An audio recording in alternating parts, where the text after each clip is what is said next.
Hi dear friends, welcome back to sports dictator channel. IPL 2025లో sun rise Hyderabad అయితే చాలామంది ప్లేయర్స్ని కొనింది. అండ్ వీళ్ళ ప్రజెంట్ ఫామ్ అండ్ రాబోయే ఛాంపియన్స్ ట్రోఫీలో ఎంతమంది ఎస్ఆర్హెచ్ ప్లేయర్స్ ఆడుతున్నారు. అండ్ అదేవిధంగా ఎస్ఆర్హెచ్ కెప్టెన్ ప్యాట్ కమిన్స్ అయితే ఇంజురీ అయ్యాడు. సో ఇతడు ఆడతాడా ఛాంపియన్స్ ట్రోఫీ ఆర్ లేకపోతే ఐపీఎల్ అని చాలామంది అడుగుతున్నారు. సో కెప్టెన్గా ఇతడే ఉంటాడా లేదా మొత్తం ఈ వీడియోలో అయితే చూడబోతున్నాం. అండ్ ఎస్ఆర్హెచ్కి సంబంధించిన ఫినిషింగ్ అనేది ఎలా ఉంది, సారీ ఫినిషర్స్ అనేది కూడా ఈ వీడియోలో చూడబోతున్నాం. ఐపీఎల్ అండ్ ఎస్ఆర్హెచ్ ఫ్యాన్స్ అంతా వీడియోని గట్టిగా లైక్ చేయండి అండ్ కామెంట్ చేయండి మీ ఫేవరెట్ ఎవరిసారి ఎస్ఆర్హెచ్లో అనేది. అండ్ సబ్స్క్రైబ్ చేసుకోండి ఐపీఎల్ అండ్ మెయిన్గా ఎస్ఆర్హెచ్ అప్డేట్స్ కోసం. ఈ ఎస్ఆర్హెచ్ సంబంధించిన ప్రతి అప్డేట్ ప్రతి వీడియో మన ఛానల్లో అయితే ఉంటుంది. అండ్ వీడియోలోకి వెళ్ళినట్లయితే సన్ రైజ్ హైదరాబాద్ సార్ కొన్న ప్లేయర్స్లో అభినవ్ మనోహర్ కూడా ఉన్నాడు. సో అభినవ్ మనోహర్ అయితే 3 కోట్ల పైన పెట్టి తీసుకున్నారు. అభినవ్ మనోహర్ని 3,20,00,000. సో ఇతన్ని యాక్చువల్గా అబ్దుల్ సమద్ ప్లేస్లో తీసుకున్నారు అని అనుకోవచ్చు. సో ఇతడు ఒక ఫినిషర్ రోల్లో తీసుకున్నారు. రీసెంట్గా అయినా విజయ్ హజారే ట్రోఫీ, సో దాంట్లోనైతే ఇతడు ఫైనల్లో డైరెక్ట్ ఫైనల్లోనే ఇతడు చెలరైపోయాడు. 79 రన్స్ కొట్టాడు. ఇందులో 10 4లు ఉన్నాయి, 4 6లు ఉన్నాయి. సో 188 స్ట్రైక్ రేట్తో ఇతడు ఆడాడు. So fantastic hitting. సో మీరు హైలైట్స్ కూడా చూడొచ్చు యూట్యూబ్లో దీనికి సంబంధించి. అండ్ ఇతడైతే ఫినిషర్గా ఫెంటాస్టిక్గా రాణించే అవకాశాలు ఉన్నాయి సరే, ఎందుకంటే ఆ బ్యాటింగ్ స్టైల్ చూసినా అతడి హిట్టింగ్ పవర్ చూసినా కూడా ఎస్ఆర్హెచ్కి ఒక మంచి ఫినిషర్ దొరికాడని చెప్పుకోవచ్చు. ఆల్రెడీ టాప్ ఆర్డర్ మీకు తెలుసు ఎలా ఉందో, ఎంత స్ట్రాంగ్గా ఉందో.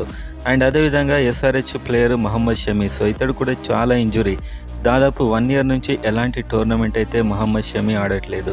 నిజం చెప్పాలంటే జస్ప్రీత్ బుమ్రా తర్వాత అంత స్టార్ బౌలర్ ఇండియా టీంలో మహమ్మద్ షమీనే. అండ్ ఇతడు కూడా Vijay Hazare trophy and domestic టోర్నమెంట్లో ఎంట్రీ అయితే ఇచ్చాడు. అండ్ బౌలింగ్ కూడా చాలా బాగా వేశాడు. అండ్ ముఖ్యంగా ఈసారి మహమ్మద్ షమీ బ్యాటింగ్లో కూడా బిగ్ హిట్టింగ్ చేస్తున్నాడు.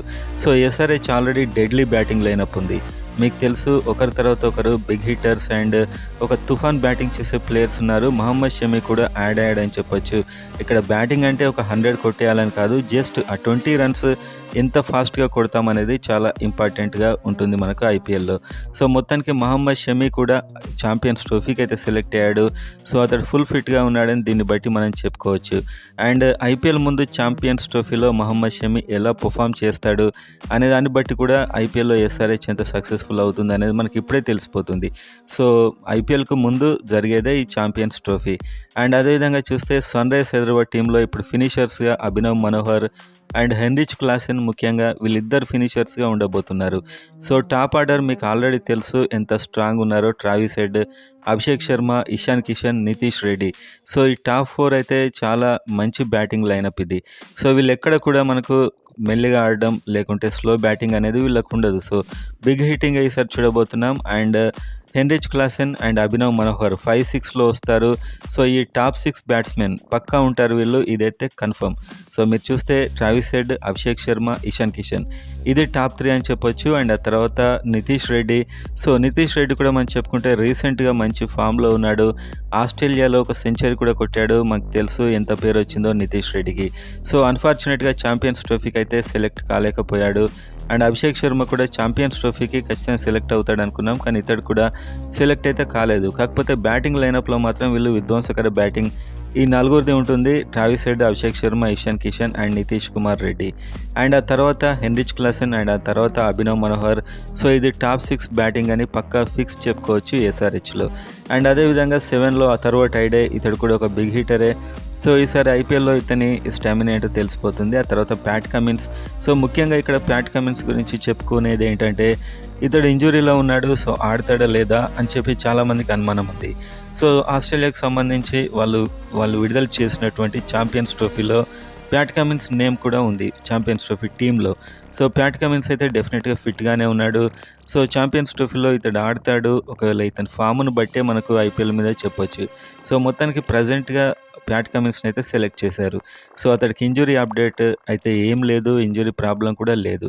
అండ్ హర్షల్ పటేల్, మహమ్మద్ షమీ అండ్ అదేవిధంగా ఆడమ్ జంపా. సో ఈ 11 మంది. అండ్ ఇంపాక్ట్ ప్లేయర్గా రాహుల్ చహార్ ఆర్ లేకపోతే ఇంకొక ఫాస్ట్ బౌలర్ కావాలనుకుంటే జయదేవ్ ఉనాడ్కడ్ని తీసుకుంటారు. సో ఆల్రెడీ ఫాస్ట్ బౌలర్స్ ఉన్నారు కాబట్టి రాహుల్ చహారే వస్తాడు. సో ఆడమ్ జంపా కూడా ఇక్కడ మెయిన్గా చెప్పుకోవాల్సింది మంచి ఫామ్లో ఉన్నటువంటి బౌలర్. సో ఆడమ్ జంపా కూడా మంచి బౌలింగ్ అయితే వేస్తున్నాడు. ఇక్కడ googly and leg spin. So ఈ స్పిన్నర్స్ని పర్ఫెక్ట్గా యూజ్ చేసుకోవాలి ఎస్ఆర్హెచ్. సో ప్రతిసారి కూడా మనకు పోయిన ఐపీఎల్లో కూడా స్పిన్నర్స్ని అయితే ఎక్కువగా యూజ్ చేసుకోలేదు ఎస్ఆర్హెచ్ అయితే. ఈసారి ఇద్దరు క్వాలిటీ స్పిన్నర్లు ఉన్నారు, Adam Zampa and Rahul Chahar. So వీళ్ళిద్దరిని డెఫినెట్గా యూజ్ చేసుకుంటే ఇండియా పిచ్చెస్ మీద స్పిన్తోనే దాదాపుగా మ్యాచెస్ గెలిచే అవకాశాలు ఉంటాయి. ఫాస్ట్ బౌలింగ్ ఆల్రెడీ ఉంది, ప్యాట్ కమిన్స్ ఉన్నాడు, హర్షల్ పటేల్ ఉన్నాడు, మహమ్మద్ షమీ ఉన్నాడు, నితీష్ రెడ్డి కూడా వేయగలడు. సో నలుగురు ఫాస్ట్ బౌలర్స్ అయిపోయారు.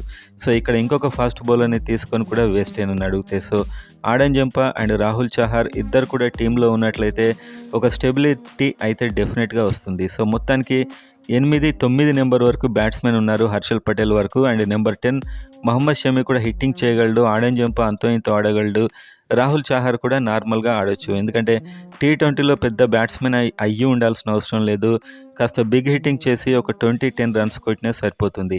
సో ఓవరాల్గా టీం చూసుకున్నట్లయితే ఫెంటాస్టిక్గా ఫామ్లో ఉన్నారు అందరూ. మెయిన్గా అభినవ్ మనోహర్ ఇన్నింగ్స్తోని ఎస్ఆర్హెచ్కి ఒక జోష్ వచ్చిందని చెప్పొచ్చు. ఎందుకంటే విజయ్ హజారే ట్రోఫీ గెలిపించాడు తన టీంకి, చాలా రన్ రేట్ అయితే పెంచాడు, చివరిలో చాలా బిగ్ హిట్టింగ్ చేశాడు. దీన్ని బట్టి తెలుస్తుంది అతడు ఒక ఫినిషర్గా ఎలాంటి రోల్ ఉంటుందో అతనిది. సో మొత్తానికి ఛాంపియన్స్ ట్రోఫీకి ఎంతమంది ప్లేయర్స్ సెలెక్ట్ అయ్యారు అని చూస్తే ఒక ఆస్ట్రేలియా టీంలోనే ఎస్ఆర్హెచ్ వాళ్ళు 3 ఉన్నారు, Pat Cummins and Travis Head and Adam Zampa. So ఈ 3 అయితే ఛాంపియన్స్ ట్రోఫీకి సెలెక్ట్ కావడం జరిగింది. సో వీళ్ళ పర్ఫార్మెన్స్ అక్కడే తెలిసిపోతుంది. సో ట్రావిస్ హెడ్ ఎలాంటి ఫామ్లో ఉన్నాడు, ఆడమ్ జంపా ఎలా బౌలింగ్ చేస్తున్నాడు అనేది మనం ఛాంపియన్స్ ట్రోఫీలో స్పష్టంగా చూడొచ్చు. అండ్ ప్యాట్ కమిన్స్ కూడా ఫిట్గా ఉన్నాడా లేదా అనేది తెలిసిపోతుంది. అండ్ ఇంకొక ప్లేయర్ నెంబర్ 4 మహమ్మద్ షమీ కూడా ఛాంపియన్స్ ట్రోఫీ టీంలో ఉన్నాడు, చాలా కాలం తర్వాత కంబ్యాక్ ఇస్తున్నాడు. సో ఇతడు ఎలా ఆడతాడు అనేది మనకు ఛాంపియన్స్ ట్రోఫీతోని తెలిసిపోతుంది, ఇతడు బౌలింగ్ స్టైల్ అయినా బ్యాటింగ్ అయినా. సో మొత్తంగా మనకు ఛాంపియన్స్ ట్రోఫీలో ఒక ఐడియా అయితే వచ్చేస్తుంది. అండ్ ఇంకొక ప్లేయర్ ఇంగ్లాండ్కి సంబంధించిన బ్రైడెన్ కార్స్ కూడా సెలెక్ట్ అయ్యాడు. సో మీకు తెలుసు బ్రైడెన్ కార్స్ అంటే ఒక allrounder and big hitter. So ఇతడు కూడా ఇంగ్లాండ్ టీంలో సెలెక్ట్ అయ్యాడు. సో ఓవరాల్గా ఎస్ఆర్హెచ్కి సంబంధించిన 5 ప్లేయర్స్ ఇప్పుడు ఛాంపియన్స్ ట్రోఫీలో ఉన్నారు, Pat Cummins, Travis Head, Adam Zampa, Mohammed Shami and Brydon Carse. So ఈ ప్లేయర్స్ అయితే ప్రజెంట్గా ఛాంపియన్స్ ట్రోఫీ ఆడడం జరుగుతుంది. సో ఓవరాల్గా మనం చూసుకున్నట్లయితే Sunrisers Hyderabad team and ఎస్ఆర్హెచ్లో ఉన్నటువంటి 4 విదేశీ ప్లేయర్స్ కూడా ఛాంపియన్స్ ట్రోఫీ అయితే ఆడబోతున్నారు, Travis Head and Pat Cummins and Adam Zampa. So ఈ 3 కూడా ఆల్మోస్ట్ ఒక ఆస్ట్రేలియా నుంచి మాత్రమే ఆడే ప్లేయర్స్. సో వీళ్ళు 3 కూడా ఛాంపియన్స్ ట్రోఫీలో ఉన్నారు. అండ్ ఇంకొక main player Heinrich Klaasen south Africa నుంచి ఛాంపియన్స్ ట్రోఫీ ఆడబోతున్నాడు.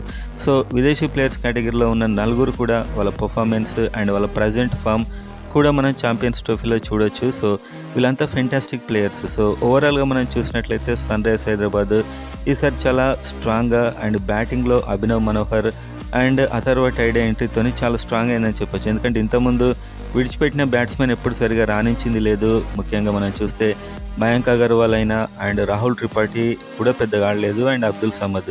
సో వీళ్ళతో పోలిస్తే ఈసారి ఉన్న ప్లేయర్స్ చాలా ఎక్సైటింగ్గా అండ్ చాలా స్ట్రాంగ్గా అయితే నాకు ప్రజెంట్గా టీం అయితే కనిపిస్తుంది. సో ఈ ఛాంపియన్స్ ట్రోఫీతో చాలా కీలకమైన ప్లేయర్స్ అప్డేట్ ఏంటో కూడా మనకు తెలిసిపోతుంది. మెయిన్గా Mohammed Shami and Pat Cummins and Heinrich Klaasen and Travis Head and వీళ్ళ ఫామ్ ఎలా ఉందనేది ఈ ఛాంపియన్స్ ట్రోఫీతో అర్థమవుతుంది. ఆల్మోస్ట్ వీళ్ళే మనకు మ్యాచ్ విన్నర్స్ ఎస్ఆర్హెచ్కి.